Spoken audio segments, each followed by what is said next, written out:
Hello बच्चों, तो चलिए इस प्रश्न को पढ़ते हैं। निम्नलिखित समाकलों के मान ज्ञात कीजिए। समाकलन 2x माइनस एक बट्टा 2x² प्लस 2x प्लस एक dx। तो यहाँ पर देखो हमें इस समाकल का मान याद करना है। तो प्रश्न में आगे बढ़ने से पहले इस प्रश्न से संबंधित जो मुख्य अवधारणा है उसकी हम चर्चा कर लेते हैं।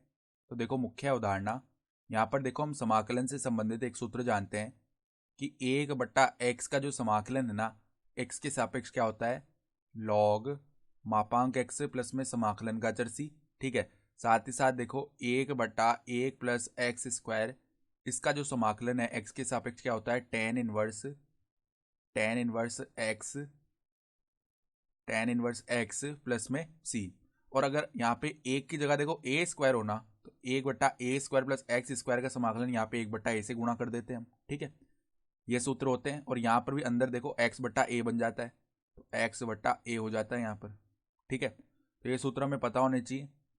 तो अब देखो यहाँ पर जो हमें समाकल दिया हुआ है उसको एक बार हम आई बोल लेते हैं। तो आई बराबर में समाकलन 2x माइनस एक डी एक्स बट्टा में क्या है, 2x² प्लस में 2x प्लस में एक।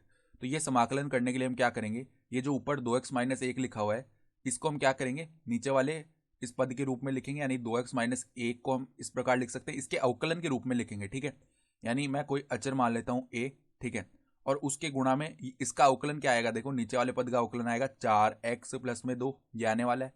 तो 4x प्लस 2 और प्लस में कोई अन्य अचर भी।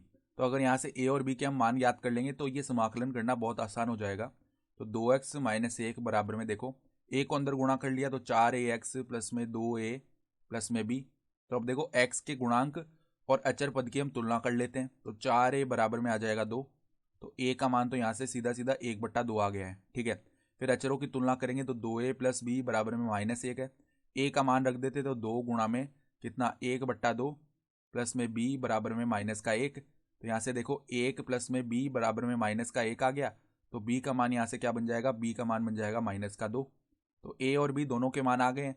तो अब देखो i बराबर में हम क्या लिख सकते हैं, i बराबर में पहले देखो a के साथ अलग कर लेते हैं। तो a के साथ में 4x प्लस 2 है, a का मान 1/2 है, तो 1/2 तो अचर है तो ये तो अलग हो गया, समाकलन से बाहर आ गया। 4x प्लस 2 लिख दिया ऊपर, और बट्टा में देखो ये पद क्या है, 2x² प्लस 2x प्लस एक, 2x² प्लस में 2x प्लस एक। तो पहले तो इसका समाकलन कर देंगे।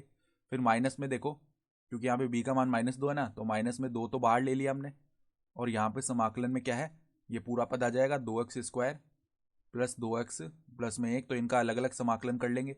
तो इसका समाकलन करने के लिए अगर हम इस नीचे वाले पद को t बोल दें एक बार, जैसे कि t बराबर में 2x² प्लस 2x प्लस एक, केवल इसके समाकलन की बात कर रहे हैं हम। ठीक है, ये हमने बोल दिया। तो दोनों तरफ अगर हम देखो x के सापेक्ष अवकलन कर दें तो यहाँ से dt का मान निकालेंगे तो क्या आएगा, 4x प्लस 2 dx आ जाएगा।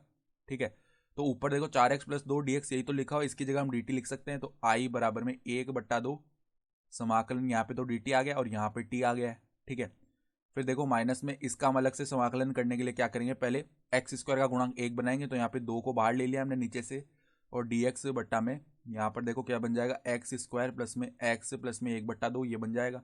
ठीक है, फिर देखो आगे हम क्या करते हैं, जो x का गुणांक है 1 उसका आधा करके वर्ग करेंगे, यानी कि 1/4। तो 1/4 इसमें एक बार हम जोड़ देंगे और एक बार हम घटा देंगे। ठीक है, देखो 1/4 ही आएगा, एक बार हमने 1/4 जोड़ दिया और एक बार घटा दिया। ठीक है, ये पद बन चुका है। तो अब देखो यहाँ से क्या होता है आगे, ये तो हमने कर लिया।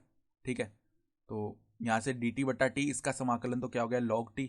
तो 1/2 log, और t का मान हमने क्या माना था, 2x² प्लस 2x प्लस एक।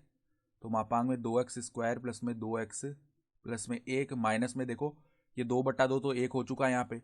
और समाकलन में देखो नीचे dx बट्टा में, यहाँ पे अगर देखो हम क्या बनाना चाहें, यहाँ पर हम पूर्ण वर्ग बनाना चाहें तो किस प्रकार का हम पूर्ण वर्ग बना सकते हैं, x प्लस में 1/2 इसका स्क्वायर बना सकते हैं।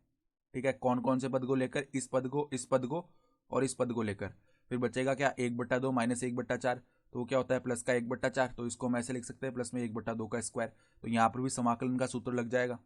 तो अब देखो आई बराबर में क्या आ जाएगा, आई बराबर में 1/2 लॉग मापांक में 2x² प्लस में 2x प्लस में एक, माइनस में देखो यहाँ पर भी सूत्र लग गया। तो क्या बनेगा, टेन इनवर्स 1/a आता है ना पहले आगे, तो 1/a को हम आगे लेते हैं। तो क्या आता है देखो, एक बट्टा ए का मान कितना है 1/2, तो 2 ऊपर चला जाएगा यहाँ पे, मतलब 2 आ जाएगा गुणा पे 2 tan इनवर्स एक्स बट्टा ए होता है, तो एक्स का मान है 2x प्लस 1/2 आएगा, और ए का मान आएगा 1/2, तो 2 से तो 2 विभाजित हो जाएगा, यानी 2x प्लस 1 आ गया केवल। ठीक है, तो 2x plus 1 tan inverse 2x plus 1 plus में समाकलन का अचर c लिख देते हैं। ठीक है, तो यही हमारा उत्तर आ गया। तो आशा करता हूँ कि आपको ये प्रश्न समझ में आया होगा। धन्यवाद।